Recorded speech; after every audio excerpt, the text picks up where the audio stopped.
تصل الى تشابلن، حلوه التمريره، راح للحمادي سريع للحمادي، مر عليه، راح عليه، ركله جزاء لمصلحه اللي تسبب ركله جزاء. شوف المرور ما بين الاقدام، شوف الانطلاقه، شوف السرعه. بعد ذلك هو خسر كثير ب3 أهداف نادي ميلان، لكن ممكن يخسر لأول مرة ب4 أهداف. هنا ممكن يكون لك حضور علي الحمادي، يسجل الأسد العراقي، يسجل أول أهدافه بقميص نادي سويسون. ظهر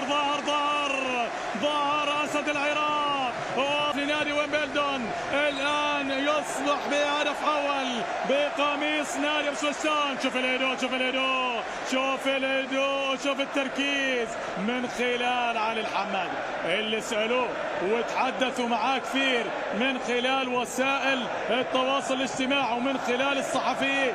قالوا له انت ايش اللي دائما تتابعه وايش اللي دائما تكون في حضورك من خلال استعدادك